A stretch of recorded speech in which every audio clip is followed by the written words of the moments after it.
الحمدللہ الحمدللہ رب العالمین والصلاة والسلام علی محمد الامین فاعوذ باللہ من الشیطان الرجیم بسم اللہ الرحمن الرحیم۔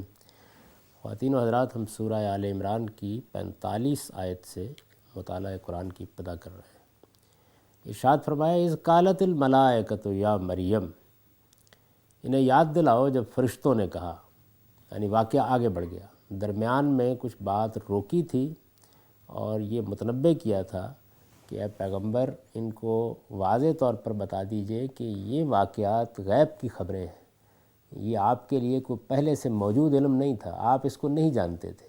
اور جو اہل کتاب ہیں، اہل کتاب کے ہاں بھی یہ روایت اس طریقے سے بیان نہیں ہوئی۔ قرآن مجید اصل حقیقت سے پردہ اٹھا رہا ہے، ماضی کا ایک واقعہ جیسے کہ وہ ہوا ہے اس طرح اس کو سنا رہا ہے۔ اس پر تنبیہ کی تھی کہ یہ اس لیے ممکن ہو گیا ہے کہ آپ خدا کے پیغمبر ہیں اور آپ پر وحی کی جا رہی ہے اور ان حقائق سے پردہ اٹھایا جا رہا ہے۔ اور اس میں یہ واضح کیا گیا تھا کہ ہیکل کی ذمہ داریوں کا فیصلہ کرنے کے لیے جب کرے ڈالے جا رہے تھے، سیدہ کی غیر معمولی شخصیت کو دیکھ کر، ان کی قبولیت کے جو آثار ان کے اوپر نمایاں تھے، انہیں دیکھ کر یہ صاف معلوم ہوتا ہے کہ ہیکل کے خدام یہ چاہتے تھے کہ وہ ان کی کفالت میں یا ان کی سرپرستی میں آئیں۔ تو اس میں لوگوں کے مابین جس جھگڑے کا حوالہ دیا گیا ہے، اس یختصمون، کوئی کہتا تھا کہ میں سرپرستی کروں گا، کوئی کہتا تھا میں کروں گا، تو اس میں پھر قرے میں فیصلہ ہوا۔ قرے کے ساتھ فیصلہ کر کے جس طرح کے پیچھے ذکر ہو گیا، وہ سیدنا زکریا کی سرپرستی میں دے دی گئی۔ ان کو خالو تھے۔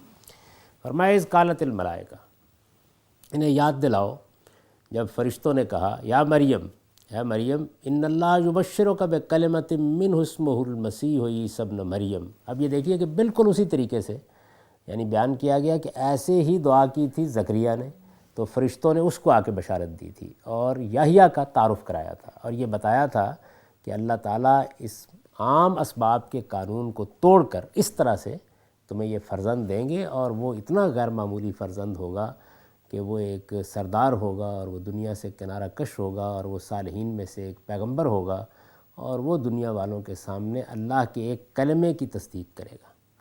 اب وہاں یہ بتایا تھا کہ کلمے کی تصدیق کرے گا، تو ظاہر ہے کہ ابہام تھا، اب اس کو کھول دیا۔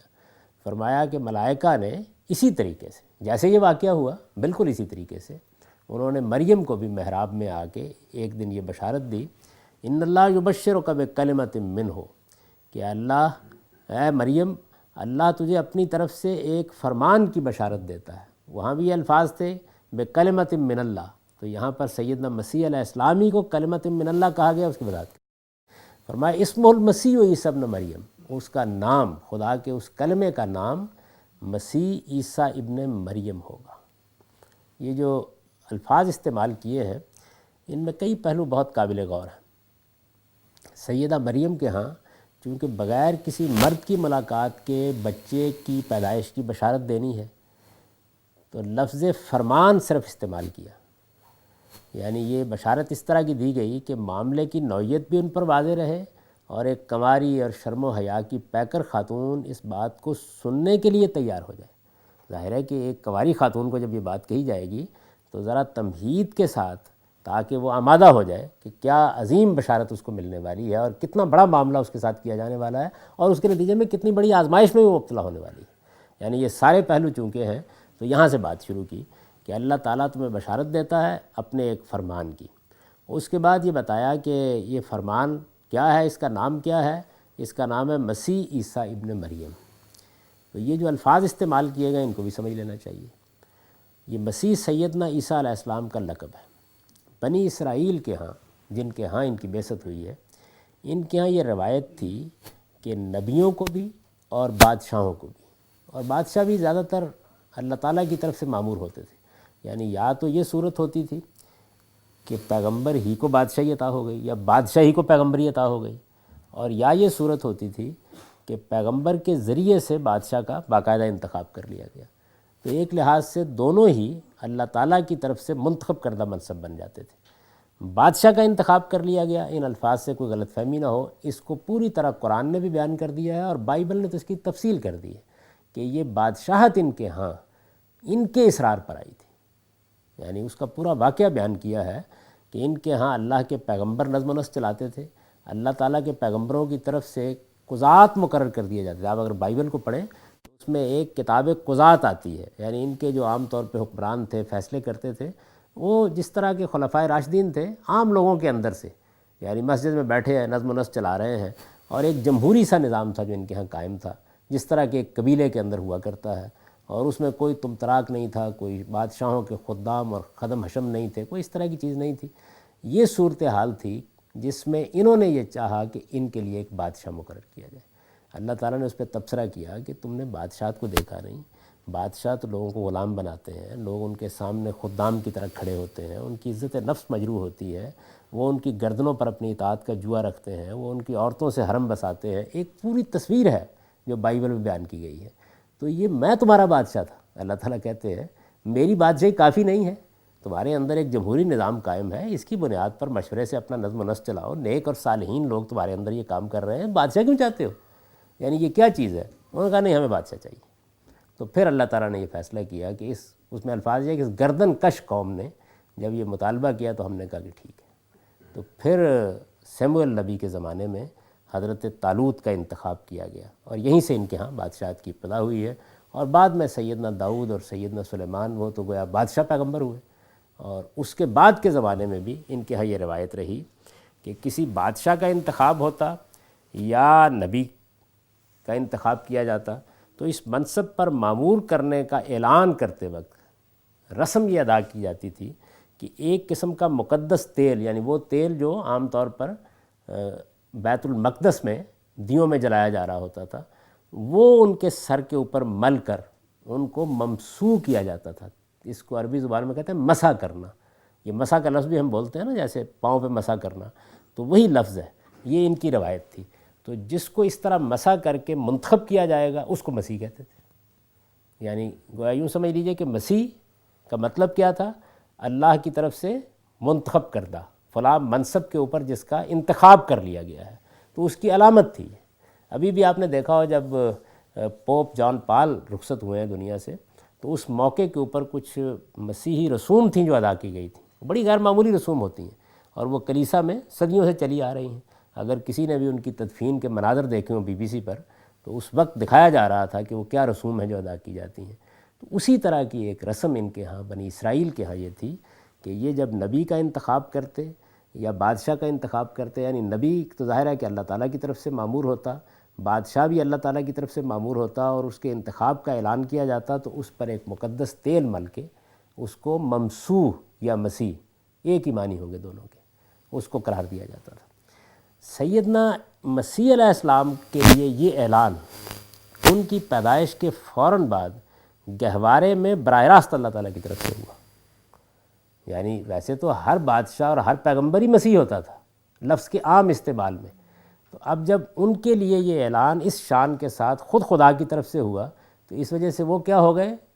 دی مسیحا۔ اس کو المسیح کہا ہے یہاں پہ، یعنی سیدنا عیسیٰ علیہ السلام ہی صرف مسیح نہیں ہیں، مسیح تو سارے ہی پیغمبر تھے اور سارے ہی بادشاہ تھے، وہ المسیح قرار پا گئے، یعنی جن کے لیے یہ اعلان اس اہتمام کے ساتھ، اس خصوصیت کے ساتھ اللہ تعالیٰ کی طرف سے ہوا۔ یہ جو پیشین گوئی تھی ان کے ہاں کہ مسیح آئے گا، تو اس کا مطلب یہ تھا کہ ہم اس رسم کو ادا کر کے پیغمبر تو مقرر کرتے ہی رہے ہیں، یعنی ہمارے ہاں تو یہ اعلان ہوتا ہی رہا ہے، لیکن ان کے معاملے میں یہ اعلان براہ راست اللہ تعالیٰ کی طرف سے ہوگا۔ تو یہ چیز تھی کہ جس چیز کو لفظ مسیح سے ادا کیا ہے۔ فرمایا کہ اللہ تجھے اپنی طرف سے ایک فرمان کی بشارت دیتا ہے، اس کا نام مسیح عیسیٰ ابن مریم ہوگا۔ دوسرے یہ کہ عیسیٰ ابن مریم کے الفاظ استعمال کر کے ہی یہ بتا دیا کہ وہ کسی باپ کا بیٹا نہیں ہوگا، یعنی نام کو بیان ہی اس طریقے سے کیا کہ یہ بات ابتدا ہی سے واضح ہو گئی، آگے اس کی تفصیل کرنی ہے تو یہیں یہ بتا دیا کہ وہ تمہارا ہی بیٹا ہوگا، یعنی اس کا کوئی باپ نہیں ہوگا۔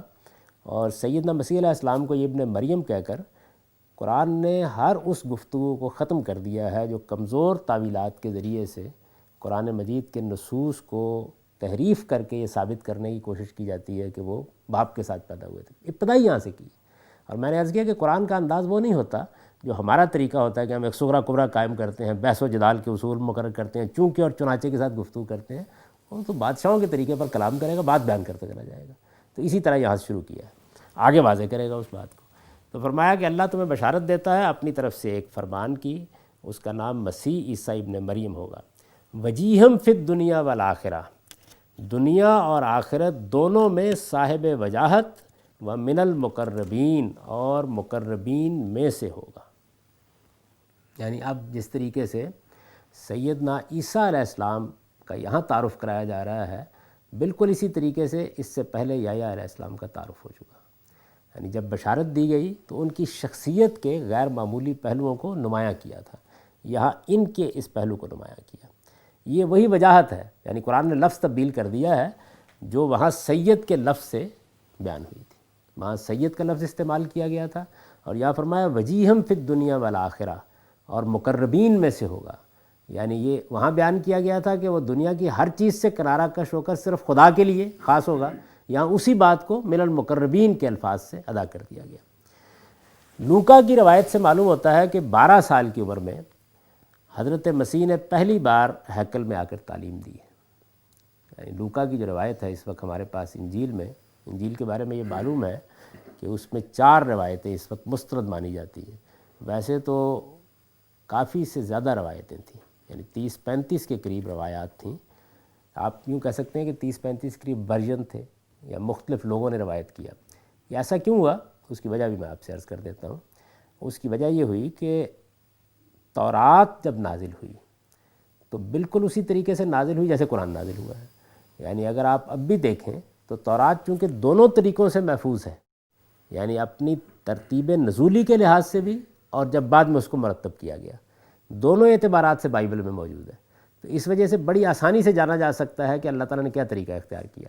یعنی پہلے تو یہ ہوا ہے کہ مثال کے طور پر ابتدا یہاں سے ہوئی کہ 10 احکام جن کو آپ 10 کمانڈمنٹس کہتے ہیں نازل کر دیے گئے، الواح پر لکھ کر دے دیے گئے۔ اس کے بعد وقتاً فوقتاً بعض چیزیں نازل ہوتی رہیں، بنی اسرائیل کی تربیت کے لحاظ سے، ان کے حالات کے لحاظ سے اب کیا ہدایت دینی ہے، اب کیا ہدایت دینی ہے، یہ معاملات ہوتے رہے۔ وہ تمام تر بائبل میں جو اس وقت مجموعہ ہمارے پاس ہے، پہلی 4 کتابوں میں بیان ہو گئے ہیں، اور وہاں تاریخی ترتیبی سے بیان ہوئے ہیں۔ یعنی یہ باہر نکلے ہیں، یہ اس جگہ آئے ہیں، انہوں نے آ کے سینا کے دامن میں پناہ لی ہے، وہاں یہ بیٹھے، وہاں یہ ہوا، وہاں یہ ہوا، وہاں اللہ تعالیٰ نے یہ کلام فرمایا، ایسے۔ تو جو نزولی روایت ہے اس کے لحاظ سے وہ بیان ہو گئی ہے ساری کی ساری۔ جیسے مثال کے طور پر قرآن مجید کی کوئی اس طرح کی روایت ہمارے پاس موجود ہوتی کہ جس میں اس ترتیب سے بتایا جاتا کہ نبی صلی اللہ علیہ وسلم پر پہلے دن وحی نازل ہوئی، یہ آیتیں سنائیں، پھر اس کے بعد اگلے دن یہ معاملہ ہوا، پھر کوئی 10 دن کے بعد آپ نے ایک تقریب منعقد کی، اس موقع کے اوپر یہ سورہ پڑھی ہیں۔ اس طرح کی روایتیں ہمارے ہاں بھی، لیکن اس طرح ترتیب سے ان کو نقل نہیں کیا گیا۔ وہاں یہ اسی ترتیب سے نقل ہوئی ہے ساری کی ساری۔ پھر اللہ تعالیٰ نے اس کی تکمیل کے بعد اس کو اسی طرح ترتیب دیا جیسے قرآن کو ترتیب دیا ہے، اور ترتیب دینے کے بعد پھر سیدنا موسیٰ علیہ السلام نے ہور پہاڑ کے دامن میں کھڑے ہو کر پھر وہ پوری کی پوری پڑھی ہے۔ قرآن مجید میں جس کو ہمارے ہاں اصطلاح میں کہا جاتا ہے ارضا اخیرہ کی روایت، جس میں جبریل امین نے رسول اللہ صلی اللہ علیہ وسلم کے سامنے پورا پڑھا ہے، صحابہ کرام میں سے بھی کچھ لوگ اس مجلس میں شریک ہوئے ہیں، پھر حضور نے پورا کا پورا پڑھ کے ان کو سنایا ہے۔ تو آخر میں ترتیب دینے کے بعد قرآن جس طرح پڑھا گیا ایسے ہی وہ پڑھی گئی، اور وہ اب کتاب استثناء ہے، ڈیٹرانومی ہے، یعنی اصل تورات اب وہی ہے، اللہ تعالیٰ نے جس کو ترتیب دے دیا تو وہ ترتیب پا گئی۔ اس لیے کہ سیدنا مسیح علیہ السلام کا معاملہ تو بالکل دوسرا ہوا، لیکن سیدنا موسیٰ علیہ السلام کو تو ایک اقتدار حاصل تھا اور پائے تکمیل کو پہنچا سارا معاملہ۔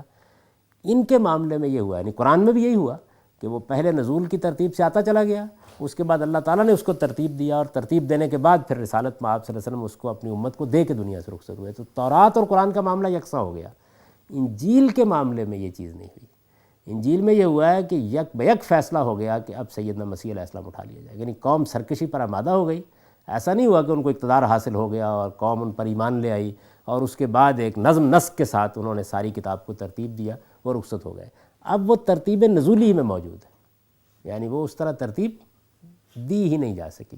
تو ترتیب نزولی میں جب وہ موجود ہے تو جس طرح ہمارے ہاں حدیث کی روایتیں ہیں بالکل اسی طرح روایت ہوتی ہے، یعنی سیرت کو بیان کر رہے ہیں لوگ، روایت کرتے ہیں، اس وجہ سے اس کے ورژن یا اس کی مختلف ہمارے پاس روایتیں موجود ہیں۔ ان روایات میں جو 4 روایتیں مسیحیوں نے خود منتخب کر کے ان کو مستند قرار دیا ہے، وہ اس وقت بائبل کے مجموعے میں ہوتی ہیں، یعنی متی کی انجیل ہے، لوکا کی انجیل ہے، مرکز کی انجیل ہے، اور یوحنا کی انجیل ہے۔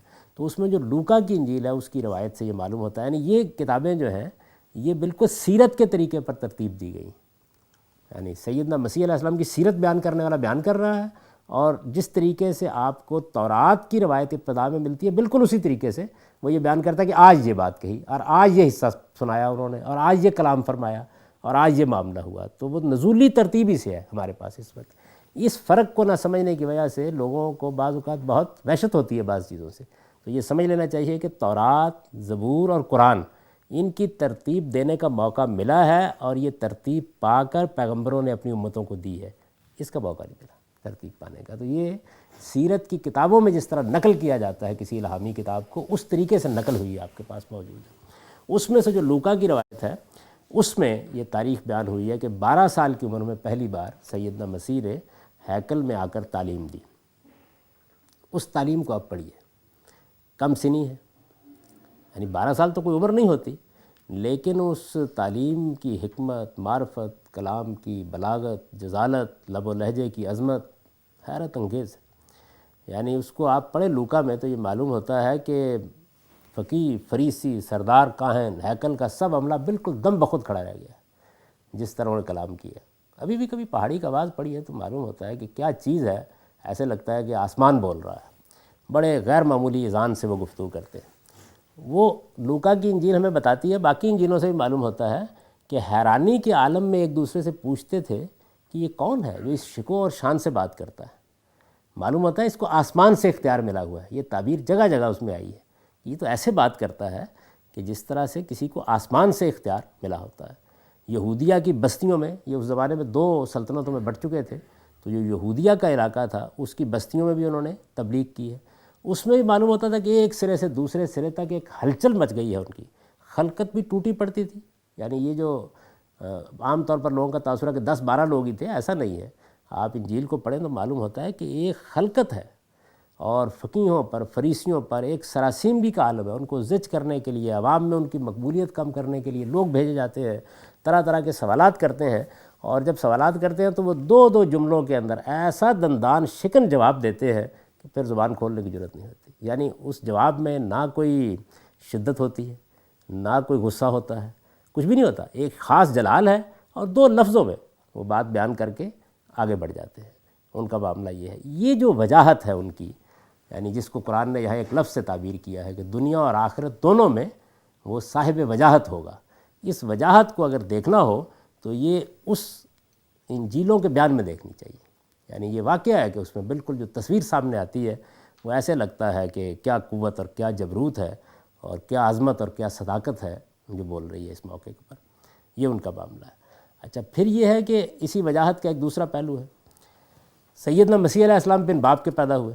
اب بن باپ کے پیدا ہونے والے کسی بچے کے لیے عام حالات میں تو کسی عزت وجاہت کا تصور نہیں کیا جا سکتا، لیکن سیدنا مسیح چونکہ اللہ کے کلبہ کن سے پیدا ہوئے تھے تو اس کا معجزانہ اثر یہ ظاہر ہوا کہ پہلے دن سے ان کو خلق کی نگاہوں میں وہ وجاہت حاصل ہو گئی جو یہ واقعہ ہے کہ اس عہد میں کسی کو بھی حاصل نہیں.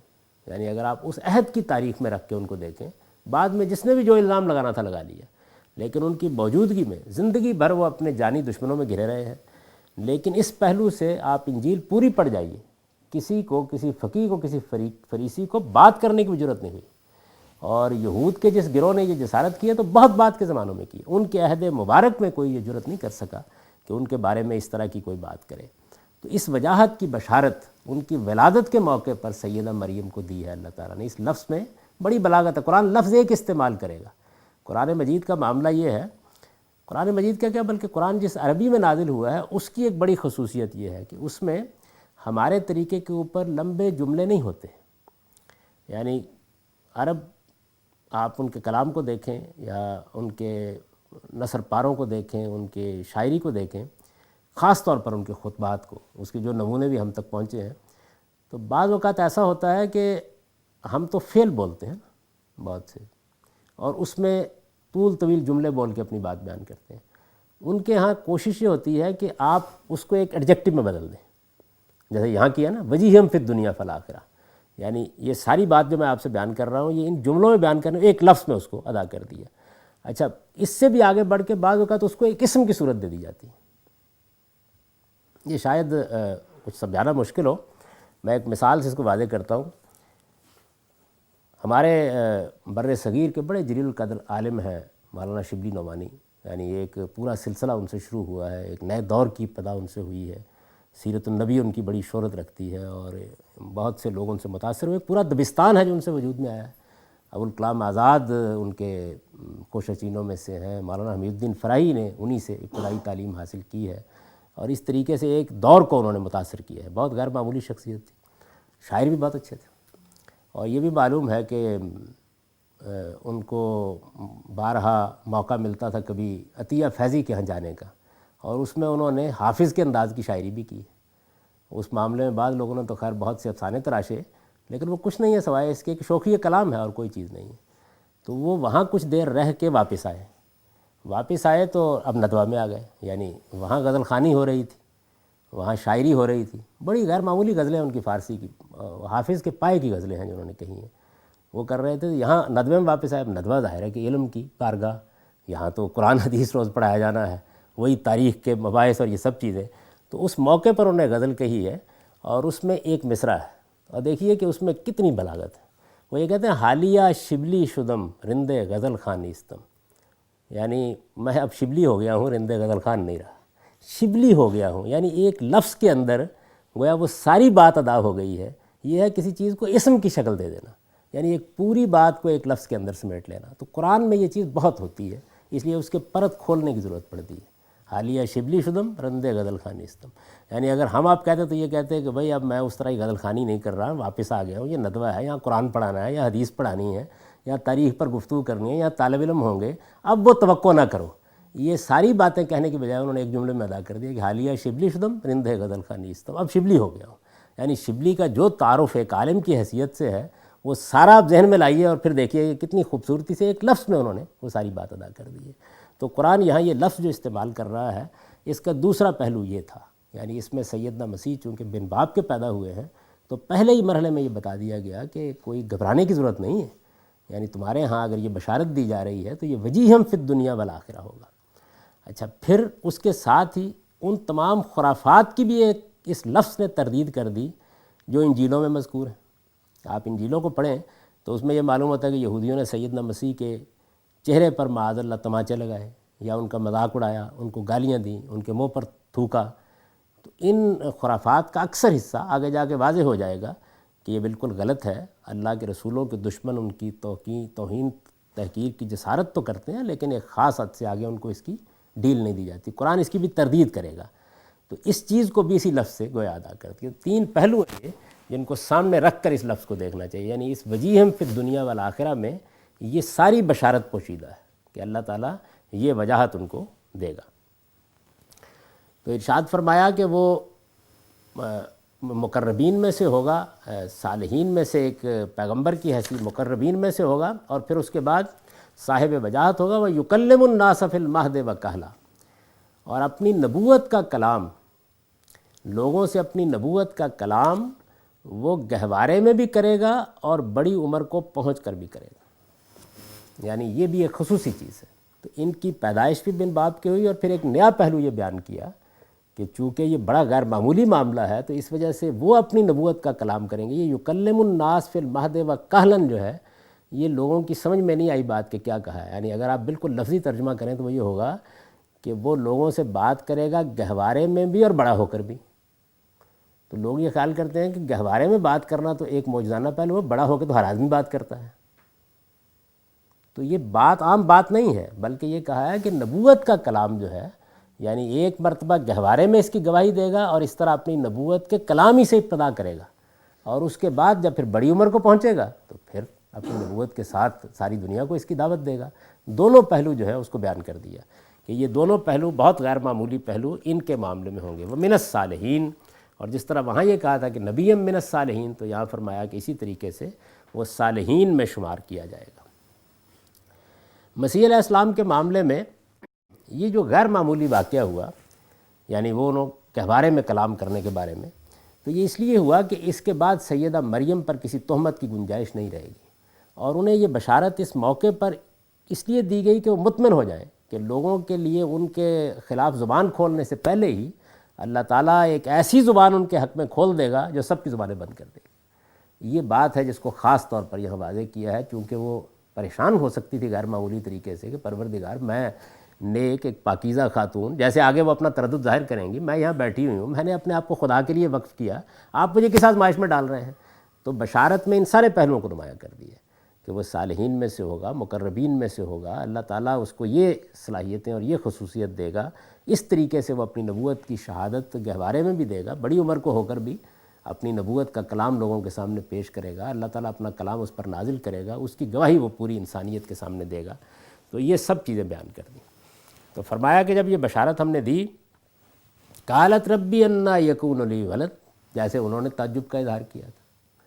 یہ دیکھیے کہ کم و بیش ملتے جلتے الفاظ ہیں۔ انہوں نے کہا تھا کہ میرے ہاں، یعنی سیدنا زکریا جن کا ذکر پہلے ہوا ہے تمہید میں، کہ میرے ہاں اولاد کہاں سے آ جائے گی؟ یعنی میں تو خود بوڑھا، میری بیوی بانجھ، تو یہ اولاد کہاں سے ہو جائے گی؟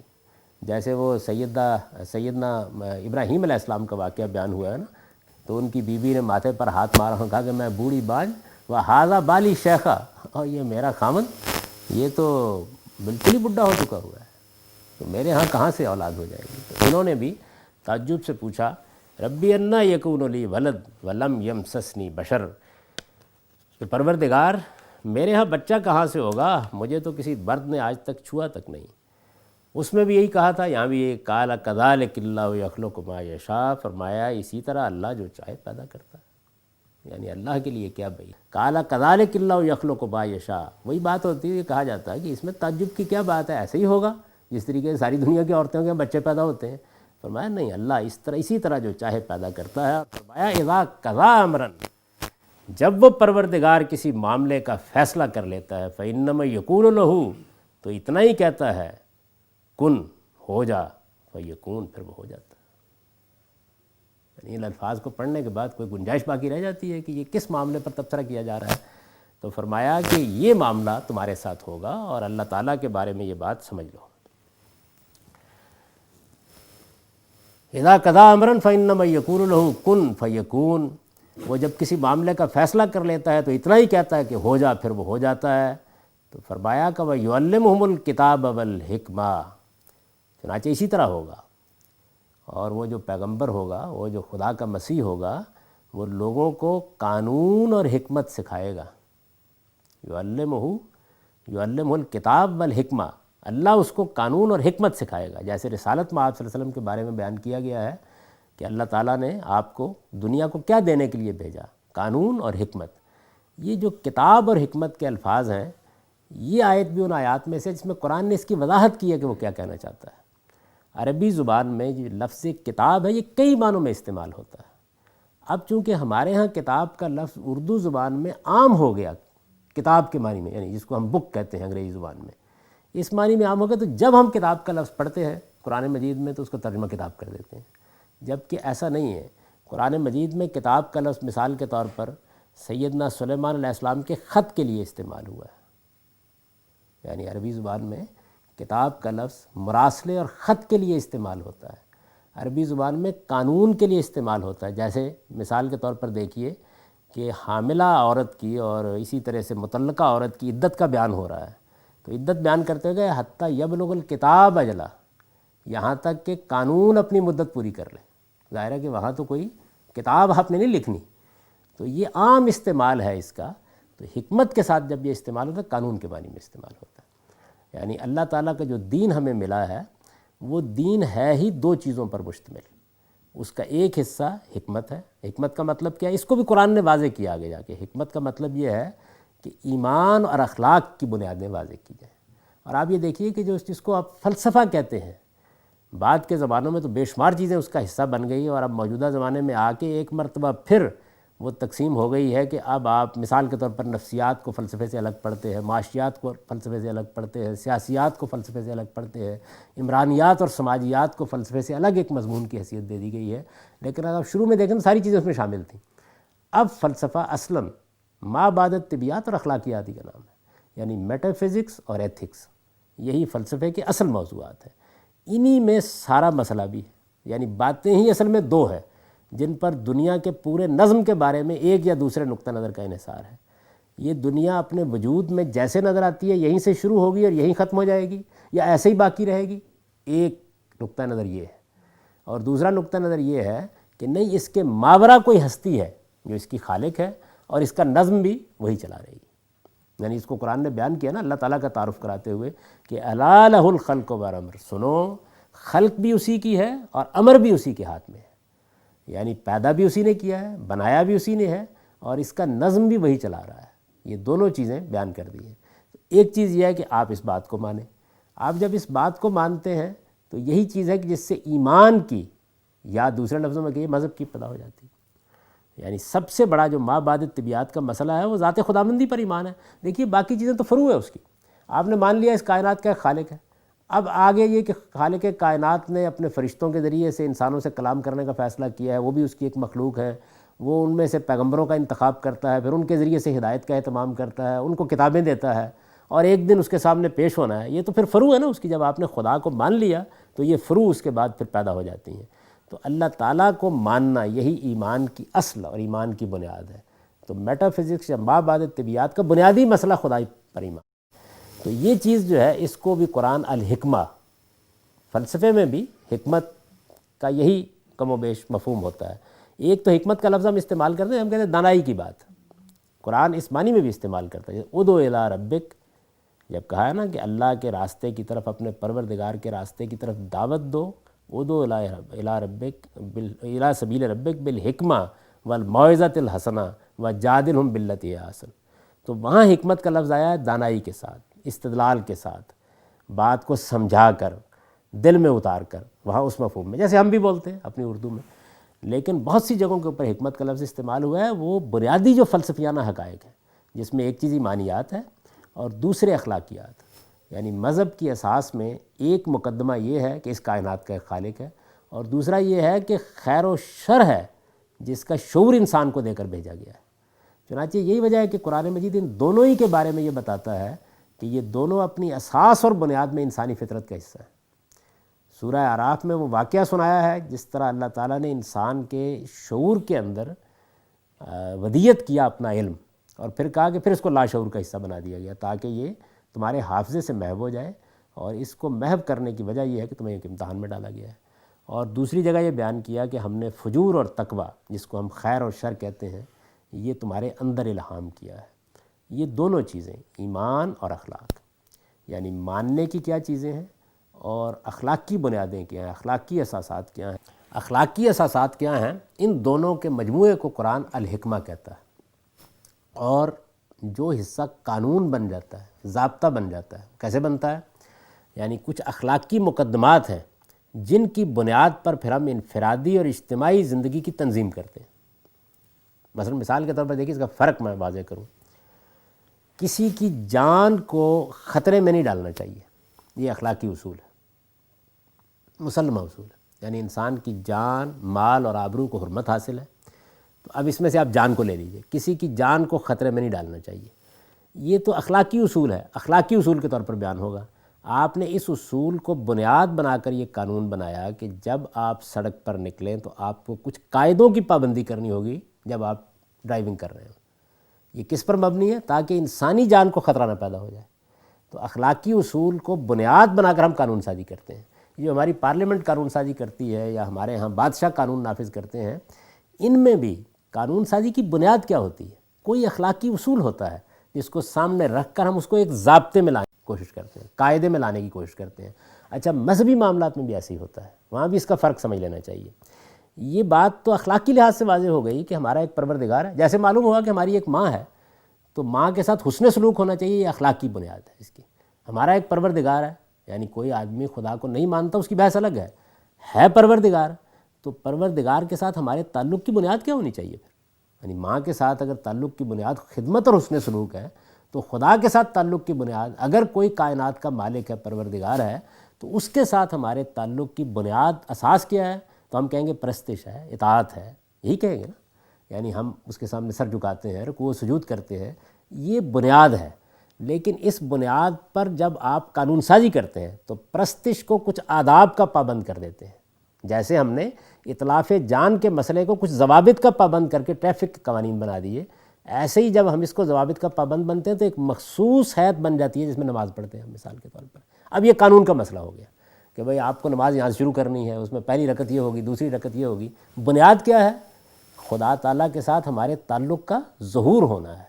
بالکل اسی طریقے سے قوم اور وطن کے ساتھ تعلق، محبت کا تعلق، وہ ایک اساس ہے، اخلاقی اساس۔ اس قوم نے ہم کو پیدا کیا ہے، ہم یہاں پیدا ہوئے ہیں، اس وطن نے ہم کو پیدا کیا ہے۔ اب ہم اپنے اس تعلق کے اظہار کے لیے کچھ چیزوں کو رسم کے طور پر ادا کرتے ہیں، مثلا ڈنڈا ہے، ترانہ ہے، اس طرح کی چیزیں ہیں۔ تو انسان کی فطرت میں یہ چیز داخل ہے کہ وہ اخلاقی بنیادوں کو قانون کی شکل دیتا ہے۔ یہ انسان کی ضرورت ہے، یہ انفرادی زندگی کی اور اجتماعی زندگی کی تنظیم کی ضرورت ہے۔ اس ضرورت سے دنیا کا کوئی دور بھی اپنے آپ کو بالا نہیں کر سکا، اور آج بھی آپ یہ کہتے ہیں کہ مہذب معاشرے کیا ہوتے ہیں جن میں قانون کی حکمرانی ہو۔ یعنی قانون کی حکمرانی کا مطلب کیا ہے کہ اخلاقی اصول اور اخلاقی اقدار جو ویلیوز ہیں ان کی بنیاد پر آپ نے کچھ قاعدے بنا دیے ہیں، سب اس کی پابندی کرتے ہیں۔ یہی چیز ہے جس کو انسانیت کا شرف سمجھا جاتا ہے۔ تو اللہ تعالیٰ نے اس معاملے میں جو رہنمائی کی ہے بڑی محدود ہے، چند معاملات میں کی ہے، وہ اللہ کا قانون ہے۔ اسی کو دوسرے لفظوں میں شریعت کہا جاتا ہے۔ قرآن اس کے لیے کتاب کا لفظ استعمال کرتا ہے، یعنی کتاب کا لفظ بک کے معنی میں بھی استعمال کرتا ہے، اس مفہوم میں بھی استعمال کرتا ہے۔ تو یہ سیدنا مسیح کا تعارف کرایا جا رہا ہے سیدہ مریم کو، اور یہ بتایا جا رہا ہے کہ وہ دنیا اور آخرت میں صاحب وجاہت ہوں گے، یہ بتایا جا رہا ہے کہ مقربین میں سے ہوں گے، یہ بتایا جا رہا ہے کہ وہ اس دنیا میں جب آئیں گے تو وہ گہوارے میں بھی اپنی نبوت کا کلام کریں گے اور بڑے ہو کر بھی کریں گے۔ یہ سب بتانے کے بعد اب یہ کہا جا رہا ہے کہ وہ یعلمہ الکتاب والحکمہ، اس کا پروردگار اس کو قانون کی بھی تعلیم دے گا اور حکمت کی بھی۔ تو سوال پیدا ہوا کہ قانون تو پہلے سے تورات میں موجود ہے، تورات سرتسر قانون ہے، تورات کے معنی ہی، تورات لفظ تورات کے معنی ہی قانون کے ہیں۔ اگر آپ تورات کو پڑھیں تو وہ لا ہے بنیادی طور پر سارا کا سارا۔